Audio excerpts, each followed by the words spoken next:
Seja bem-vindo a mais um programa ESG na TV. Nós vamos examinar hoje o tema Mundo de Expiações e Provas, que diz respeito muito diretamente a nós, dentro do tema geral desta temporada, o tema central que é Rumo à Regeneração. Há muitas moradas na casa de meu Pai. Essa frase foi falada por Jesus, já naquele tempo anunciando a possibilidade da existência de outros mundos, não é? E nós estamos tratando isso dentro do Espiritismo, é um dos princípios básicos do Espiritismo. E vamos conversar hoje com o André Siqueira, que é o nosso convidado, não é?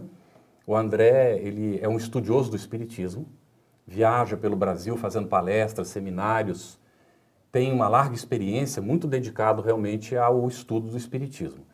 E nós vamos contar também com a participação de Ana Iris, que ela é participante do ESD, muito interessada, não é, no conhecimento da doutrina espírita, e também de Ismael Costa, que é outro trabalhador do nosso movimento espírita, que é colaborador da Federação Espírita Brasileira também, e que hoje vai estar colaborando conosco aqui como debatedor. Nós agradecemos muito a participação de vocês e vamos à nossa primeira pergunta aqui o nosso irmão André. O que caracteriza um mundo de expiação e provas? Essa é ótima. Provas e expiações. E acabou. E acabou. Mas veja só, o mundo de provas e expiações, ele é caracterizado por um espaço de aprendizado. Este aprendizado que se dá ou através daquelas dificuldades que a gente precisa corrigir, as nossas expiações, ou através daqueles desafios que pretendem demonstrar que nós aprendemos, as provas. Espíritos de nossa qualidade estamos no mundo neste exercício, para provar que nós aprendemos as lições da vida ou para expiar aquilo que nós cometemos de equívocos e por isso precisamos corrigir de uma maneira geral. Mas André, assim, a gente não tem esse mesmo comportamento, um comportamento de provas em um mundo inferior? A gente não tem que passar por provas também em um mundo inferior? Acontece, Ismael, que no mundo inferior, a principal característica deste mundo é a ignorância. Então, naqueles mundos, nós estamos não passando por uma prova para demonstrar o aprendizado, mas nós estamos assimilando a experiência para registrá-la e criar o aprendizado. No mundo de provas e expiações, a mudança que acontece é que agora nós já avançamos no critério intelectualidade. Então agora nós estamos colocando à prova se nós de fato aprendemos com a experiência, com a razão, com a ação, ou se nós precisamos, dado um ato equivocado, corrigirmos, purificarmos-nos, expiarmos-nos dos erros que nós assimilamos com aquelas experiências. Então, a diferença entre o mundo inferior e o mundo de provas e expiações não é tanto nas atitudes, mas no fato de, no mundo inferior, predominar a ignorância e no mundo de provas e expiações predominar o desentendimento. O entendimento equivocado naquilo que já se avançou intelectualmente. E um mundo de provas e expiações, ele pode receber pessoas de mundos inferiores, espíritos de mundos inferiores? Pode. Veja que quando Allan Kardec caracterizou o mundo de provas e expiações, o mundo inferior, o mundo de regeneração, o mundo superior, ou os mundos ditosos ou felizes, ele não estabeleceu uma linha demarcatória. O que ele fez foi fazer uma classificação didática para que nós pudéssemos compreender as nuances disso. Dessa maneira, nós teremos que, num espaço em que a maioria dos espíritos está em provas e expiações, alguns estarão iniciando suas experiências. São aqueles que deveriam estar habitando um mundo inferior, mas ali estão naquela experiência. E também teremos aqueles que, estando avançados em relação àquele mundo, estão naquele mesmo espaço. Figuremos um grande auditório em que um psicólogo notável está fazendo uma palestra sobre autoconhecimento. No auditório, nós teremos especialistas no assunto, em maior ou em menor grau, e eventualmente teremos visitantes. A maioria das pessoas que estão naquela palestra estão interessadas naquele tema, mas nós encontraremos no auditório indivíduos que conhecem bem menos do que a maioria e indivíduos que conhecem bem mais do que a maioria. Esta é a condição de um mundo. A grande maioria que frequenta está na condição do mundo, mas nós teremos os pontos distantes disso, ou inferiores ou superiores. Assim, você já até respondeu a minha questão. Eu ia perguntar se também no mundo de pró-expiações pode habitar espíritos superiores. Não, na verdade, mundos de expiações e provas podem ser recebidos espíritos superiores. Também, eles também então podem trabalhar com isso, e é importante que a gente perceba que são habitantes dos mundos superiores espíritos superiores. Superiores em relação a quê? Superiores em relação ao conhecimento, superiores em relação à conduta, superiores em relação ao sentimento. É muito importante a gente grafar isso, Ana. Nós não temos uma delimitação espacial, nós não temos uma delimitação. O mundo, ele não é uma risca, daqui para cá são superiores, daqui para cá são inferiores. Não tem uma fronteira, nós temos uma mistura, e a grande maioria é o que caracteriza o mundo. Mas, André, quando vem um espírito de um mundo superior para um mundo inferior, no caso, a Terra recebendo o espírito que vem de um mundo superior, esse espírito, ele vem porque desejou vir, ele tem uma tarefa, como é que isso fica definido? Talvez se a gente utilizar uma metáfora, nos facilite o entendimento com isso. Figuremos a sala de aula do jardim de infância. Só pode entrar na sala de aula do jardim de infância crianças pequenas? Não. Não necessariamente. Os professores não podem entrar na sala? Os pais não podem entrar? Convidados não podem vir? Mas veja só, a sala ela é destinada para o ensino-aprendizagem de crianças naquela faixa etária. Aqueles que não estão naquela condição aprendizado frequentarão a sala com outros objetivos. A mesma coisa a Terra. Os espíritos superiores, quando vêm a um mundo que lhes é inferior, em geral, eles aí vão para ensinar alguma coisa, para servir de exemplo, ou para aproveitar a sua experiência em benefício da maioria que ali está. Por quê? Um professor universitário, do ponto de vista intelectual, tem pouca coisa a aprender numa sala de primário. Embora ele possa ir para lá para compartilhar as experiências, para eventualmente observar determinadas coisas. Então, este é o papel dos espíritos superiores quando vão a mundos relativamente inferiores. Agora, vamos ver a situação do indivíduo que está saindo de um mundo inferior e vindo para um mundo superior.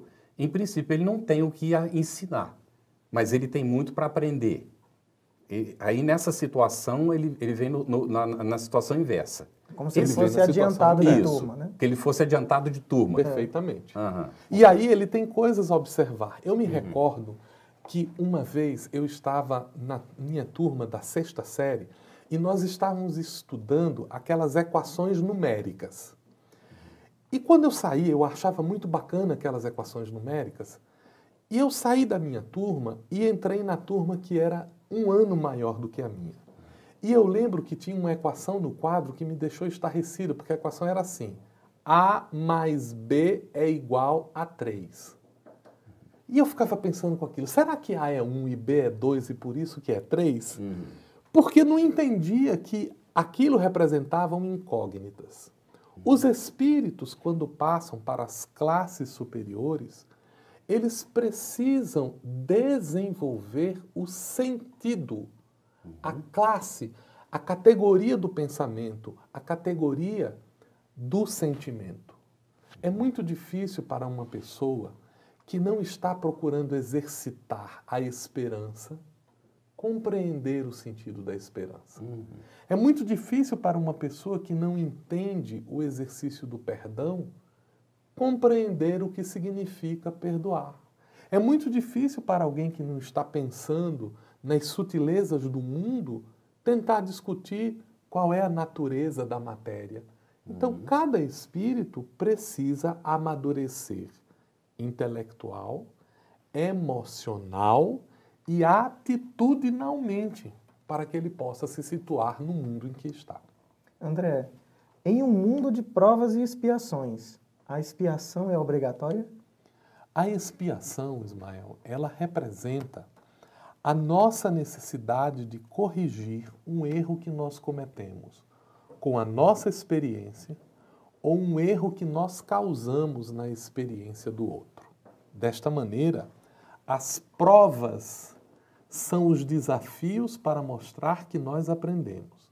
As expiações são consequências dos nossos erros, são consequências dos nossos desacertos, não sendo, portanto, obrigatórias. A prova é necessária, a expiação não.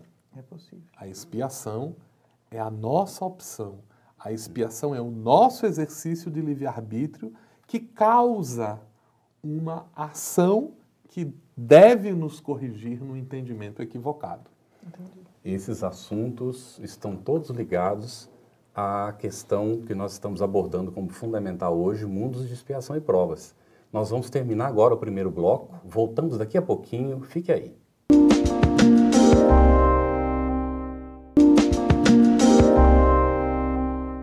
Retornamos com o ESG na TV. Hoje nós estamos examinando o tema Mundos de Expiação e Provas. O André Siqueira é o nosso convidado e nós estamos contando com o apoio aqui como debatedores da Ana Iris e também do Ismael Costa. E nós vamos pedir para a Ana fazer a nossa primeira pergunta para o André nesse segundo bloco. André, no Evangelho segundo o Espiritismo, capítulo 3, item 14, encontramos que os espíritos em expiação, se nos podemos exprimir dessa forma, são exóticos na Terra. Como entender essa frase? Por que eles são exóticos dentro desse cenário? A condição de expiação, ela não deveria ser uma condição normal. Porque o normal é a gente passar por processos de aprendizado. Vamos situar um pouquinho este capítulo na estrutura do Evangelho. O primeiro capítulo do Evangelho, ele vem falar sobre não vim destruir a lei, porque a lei é o que nós precisamos aprender. No segundo capítulo, Allan Kardec vai discutir o meu reino não é deste mundo. Por que o reino não é deste mundo? Porque a lei, ela não é específica para este mundo, para um mundo. A lei alcança todos os mundos. E aí o capítulo 3 vai dizer o quê? Há muitas moradas na casa do Pai, para que nas diferentes moradas nós possamos aprender esta lei. No mundo de provas e expiações, qual é o nosso primeiro desafio? A prova. E se eu demonstrei que aprendi? Assunto encerrado.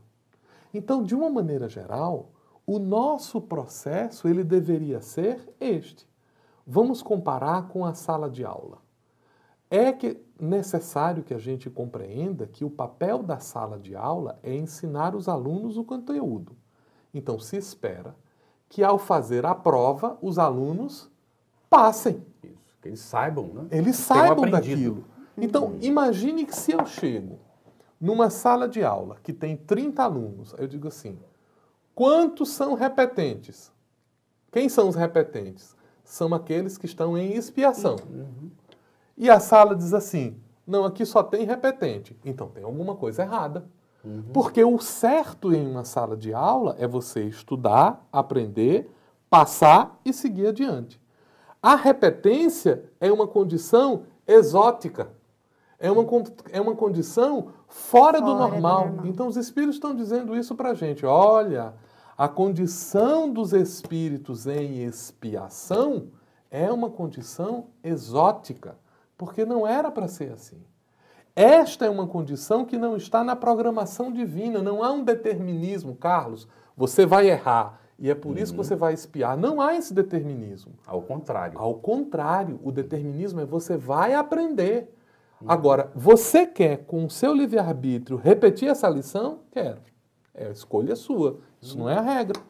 Por isso, essa noção de uma certa estranheza com a condição de repetentes diante da vida. Eu vou me permitir estender essa resposta por mais um pouco para a gente entender que existem 3 mecanismos de aprendizado nesse nosso processo de encarar a lição. O primeiro mecanismo de aprendizado é a experiência. Através da experiência, nós assimilamos como a lei funciona no universo. Depois que nós temos a experiência, se desenvolve no indivíduo a segunda necessidade de entendimento, que é o raciocínio. Então, no raciocínio, ele vai pegar aquilo que ele já experimentou, que ele já viu como funciona e ele vai explicar com o propósito de, entendendo aquilo, ser capaz de interferir naquilo. Essas são as condições normais de aprendizado. Experienciar, raciocinar, agir. Mas e quando o indivíduo não aprende com isso? Aí a vida olha para um lado, olha para o outro e diz assim, bom, agora você não vai mais agir, agora você vai sofrer. E o sofrimento, que é a condição de expiação, não tem o propósito de punir, tem o propósito de ensinar. Como o ensinamento não pode acontecer espontaneamente pela ação do espírito, acontecerá pela paixão dele, isto é, pela submissão dele a outros ditames que não estão mais sob a sua regência. São consequências do que ele fez. Mas a gente pode encarar como uma oportunidade, né? Tem que ser encarado como uma oportunidade Sempre, de crescimento. Sempre. O sofrimento. Sempre. A vida é um conjunto de experiências de aprendizagem. Por isso é o mundo. O mundo é isso. O mundo é a condição de experiência. É sempre a oportunidade. Tem uma frase, o Ismael que gosta dessa frase. O sofrimento é obrigatório. A infelicidade é opcional. Nós não precisamos, diante do sofrimento, que é a oportunidade de aprender, baixar a cabeça, nos contar, como eu sou infeliz com isso. Porque não há necessidade disso. Isso mesmo. André, todas as vezes que se fala sobre pluralidade dos mundos habitados, sobre moradas na casa do Pai, sempre há aquela ideia. Então isso está relacionado com discos voadores, isso está relacionado com extraterrestres. O que a doutrina espírita fala sobre isso? É possível a gente receber a visita física de seres de outros mundos? Ismael, a doutrina espírita, na sua dimensão de ciência, ela pretende estudar o espírito, a sua natureza e as suas relações com o mundo corporal. Então, o espiritismo nada tem a dizer sobre visitas extraterrestres de discos voadores. Isso é uma temática que cabe à pesquisa comum, à sociologia intergaláctica, à física náutica. Mas veja uma coisa, nós descobrimos, a partir do sistema de Copérnico, que a Terra não é o centro do universo. Descobrimos, a partir das perspectivas astrofísicas modernas, que sequer a nossa Via Láctea está no centro do universo. Descobrimos mais. Descobrimos que o nosso universo não tem um centro, que nós estamos envoltos por milhões de planetas em condições de vida. Só podemos perguntar, por que a Terra seria a única habitada? Então, se uma hora dessa, do ponto de vista físico, chegar um companheiro nosso de outros planetas, por que nós consideramos isso possível? Nós já estivemos na Lua. Já botamos uma nave nossa em Marte. Por que não pode valer a reciprocidade com isso? É possível? Sim. É verdadeiro as descrições que estão acontecendo? não podemos afirmar. É necessário que tenhamos a esse respeito a precaução de somente aceitar o que a razão diz ser possível, não avançarmos nesse cenário. André, dentro desse tema, não seria lógico pensar que se nós recebêssemos a visita, teria que ser necessariamente de seres mais avançados do que nós? Por analogia, você disse, nós fomos à Lua, quer dizer, e colocamos uma nave em Marte, estamos mandando sondas espaciais, nós estamos sondando o nosso entorno. Então, nós somos prisioneiros da Terra, isso é uma realidade, né? Sim. Nós não conseguimos sair daqui fisicamente Sim. ainda. Fomos até a Lua, mas é esse passinho aí. Então, é de se supor que todos os seres que estão na nossa condição ou inferiores à nossa condição também não saem de seus planetas, não é?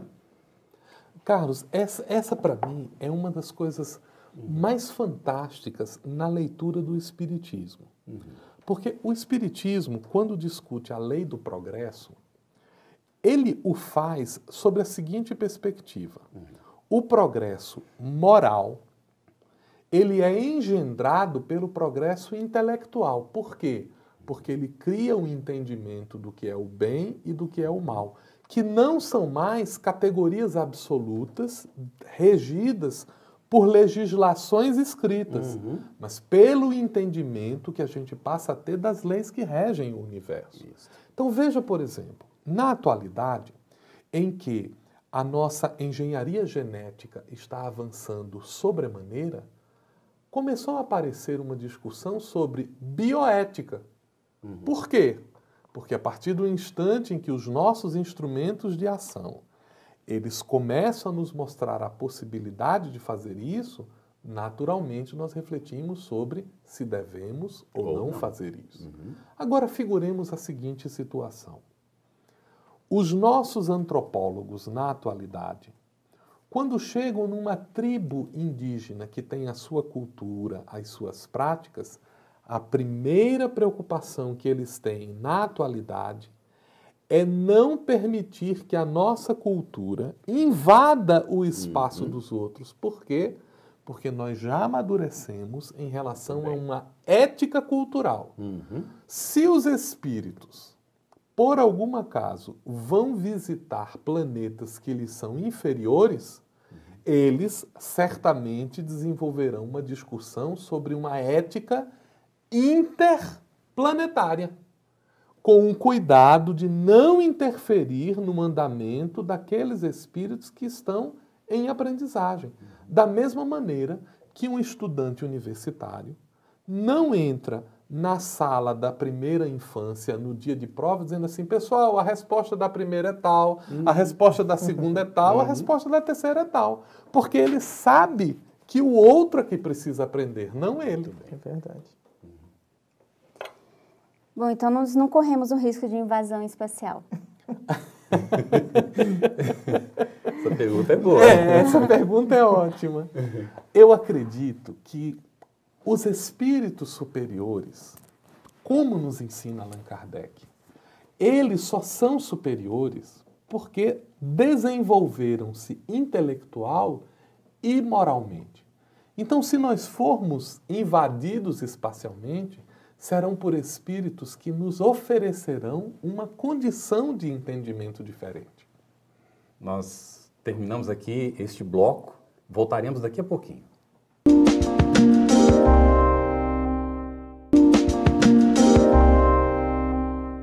Estamos iniciando agora o terceiro bloco deste programa que trata de mundos de expiação e provas. Vamos passar para o Ismael para que ele faça a primeira pergunta para o André na sequência. Okay. André, no início do programa você falou que em mundos de expiações e provas há ainda uma predominância do mal sobre o bem. No caso da Terra, a gente percebe também que existe um conjunto de avanços tecnológicos que estão relacionados com uma série de coisas importantes para a nossa vida comum. Mas não há um mesmo avanço moral. Isso é comum em mundos de provas e expiações, ou seja, não ter a predominância moral sobre a intelectual? De uma maneira geral, a intelectualidade ela é a faculdade que se desenvolve em consequência da experiência. Então, primeiro, nós assimilamos a experiência da coisa. Na busca de entender aquela experiência, nós desenvolvemos a racionalidade e, com ela, a intelectualidade, a capacidade de explicar. Com a capacidade de explicar, nós desenvolvemos a capacidade tecnológica, que é a capacidade de interagir. E quando colocamos este entendimento explicativo em prática, surgem os problemas. Então, o aprendizado moral, o aprendizado ético é, em geral, o último que acontece como consequência desse processo. É importante que nós percebamos que, embora a Terra tenha avançado no campo intelectual, nós não estamos atrasados exclusivamente no aspecto moral. Apenas estamos defasados por causa disso. Mas também houve, não é? Mas Progresso também moral. houve. Porque, veja, não é novidade na Terra a violência. Não é novidade na Terra o crime. Não é novidade na Terra a mentira. Mas é novidade na Terra as associações de proteção aos animais, as associações de proteção do direito civil, os hospitais voluntários, os médicos sem fronteiras, as lutas contra a corrupção. As lutas contra a corrupção. O próprio incômodo, né? O incômodo que isso está criando. Mas isso é decorrente de quê? Nós vemos as situações acontecendo e as experiências, as atitudes, as razões nos levam a uma percepção diferente. Então, também estamos avançando com isso. Um pouco mais atrasados, defasados, em uma fase que vem atrás. A ideia é essa. A primeira fase é a da experiência. A segunda fase, o do raciocínio. A terceira fase, o da tecnologia. E a última fase, o da ética. Entendi. O do aprendizado que vem com ele. André, lá no livro Renúncia, de Emmanuel, né, psicografado por Chico Xavier, há um momento em que Alcione vai conversar com seu mentor espiritual e diz do planejamento dela de vir para a Terra. Ela estava ocupando um mundo, ela estava sendo moradora de um mundo superior e está querendo vir para a Terra. E aí o mentor espiritual vai falar para ela, mas minha irmã, você tem certeza que você quer ir para a Terra? Tantos já foram e não voltaram. Como que é isso, essa ideia da moralidade que pode se perder de um mundo para o outro? Não. Como que Veja que isso? não é uma questão de perda, até porque o processo da evolução espiritual, ele tem uma regra muito específica. Não há retrocesso das aquisições efetuadas. Não há esse retrocesso. Porque se há o retrocesso, isto indica que não houve a conquista, que aquilo não foi assimilado efetivamente. Mas o que os espíritos querem dizer é que a experiência na Terra, ela submete o espírito na condição de uma encarnação complicada, difícil, ruim do ponto de vista da convivência intelectual, da convivência emocional, ela vai criar embaraços para o bem-estar do espírito. Então, quando ele diz assim, muitos foram e não voltaram, acreditamos que ele quer dizer o seguinte, muitos foram e lá preferiram ficar para ajudar os que estavam lá. Então, é uma ausência de convivência, porque não há uma possibilidade de você regredir com esse sentido. Por outro lado, deveremos reconhecer também que o fato de alguns espíritos estarem no mundo superior não significa que eles já estão completamente avançados em relação àquele mundo. Mas eles também podem estar compatíveis com o mundo daqui. E poderão ceder à tentação. Poderão ceder a e essas abrir um novo dificuldades. campo de expiação. E abrir um novo campo de expiação. Como não há limite, né? Como não há limites Exato. entre esses elementos se interpõem. É o livre-arbítrio, né? Uhum. E o que você acha, qual a maior necessidade dos habitantes do nosso planeta, do planeta Terra? A transformação moral. É inegável que nós fizemos avanços extraordinários nos campos da inteligência, nos campos da tecnologia e nos campos da ética. Mas se no campo da intelectualidade e da tecnologia as nossas conquistas já se traduziram em conquistas sociais, no campo da ética, elas ainda estão restritas a conquistas pessoais ou de pequenos grupos. Então, nós precisamos assumir na condição de homens de bem uma ação comum de homens de bem. Os bons na terra, nos dizem os espíritos, são tímidos.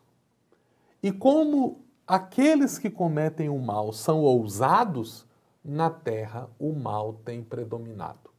A atitude do bem não é uma atitude de violência, mas é uma atitude que age com integridade, que sabe tomar a ação adequada para aquela circunstância.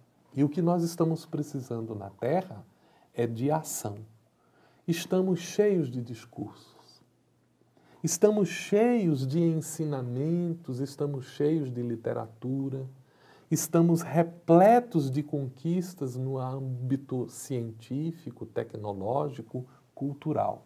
Estamos carentes de atitudes.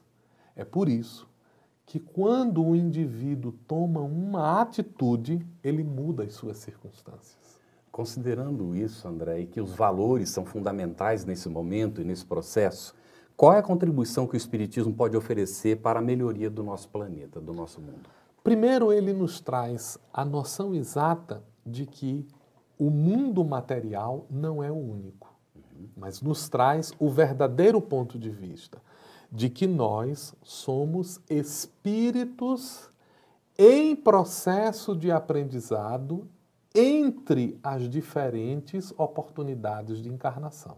Se pudermos voltar àquela consideração do Evangelho segundo o Espiritismo, logo depois que Allan Kardec discute, então, como o reino não é deste mundo, existem múltiplos mundos, há muitas moradas na casa do Pai. O capítulo 4 vai dizer o quê? Ninguém poderá ver o reino dos céus se não nascer de novo.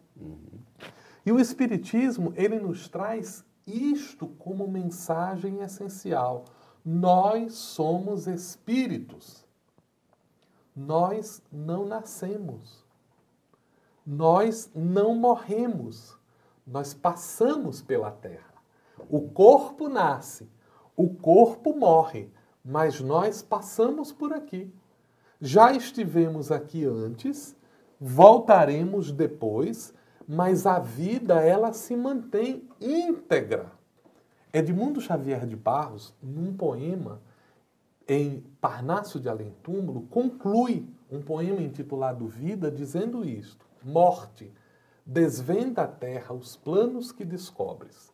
Fala de tua luz aos mais vis, aos mais nobres. Renova o coração do mundo impenitente e dize aos homens sem Deus, nos círculos escuros, que para além do gelo atroz que te reveste os muros, há vida. Sempre há vida. Esta é a mensagem do Espiritismo. A vida permanentemente. Muito bem. André, né, dentre as categorias didáticas que Allan Kardec estipulou para declarar os tipos de mundos existentes, a próxima, depois de mundos de provas e expiações, é o mundo de regeneração. A gente já alcançou essa condição? Nós só alcançaremos a condição de um mundo de regeneração quando a maioria da nossa população estiver interessada em uma regeneração. Nós estamos na iminência disso. E por que dizemos na iminência disso? Na transição. Nós já desvendamos a intimidade do átomo. Nós já explicamos o funcionamento do universo. Já temos elementos que nos permitem, inclusive, sair do nosso planeta. Já estamos reconfigurando a constituição da vida. Eu só estou esperando agora que curem a calvície, mas tenho esperanças em relação a isso. Virá por aí. Virá, se Deus quiser, virá. Ou então, com a evolução, todos perderemos o cabelo. Mas observe que, apesar de nós termos entrado nesse cenário com toda a nossa conquista, não estamos felizes. A doença do nosso século é a angústia, é a depressão. Então nós sabemos a promessa de Francis Bacon no século XVII de que a ciência nos traria felicidade não foi cumprida. Então nós agora estamos assim, e agora? A gente conhece muito, a gente faz muito e não somos felizes. Ansiedade. Estamos na iminência da regeneração. Estamos prontos, despertando para ela. Podemos dizer, com Bezerra de Menezes, não é? Em mensagem recebida por Divaldo Franco, não é? No congresso do centenário do Chico Xavier, que nós adentramos essa nova era, não é? Mas tem muita coisa ainda para nós entendermos se efetivamente nós estamos na regeneração. No próximo programa nós vamos examinar o tema mundos regeneradores, não é? Que seria o próximo passo, como Ismael disse. Vamos entender o que é um mundo regenerador. O que falta para a Terra ser esse mundo regenerador? O que nós podemos fazer para contribuir para que a Terra seja esse mundo regenerador? Nós agradecemos aqui a participação do André, não é, nesse nosso programa, também do Ismael, não é, que contribuiu, e da Ana Iris. Agradecemos muito a colaboração de vocês e fique atento, o tema vai continuar. No nosso próximo programa nós vamos tratar de mundo regeneradores. Esteja conosco.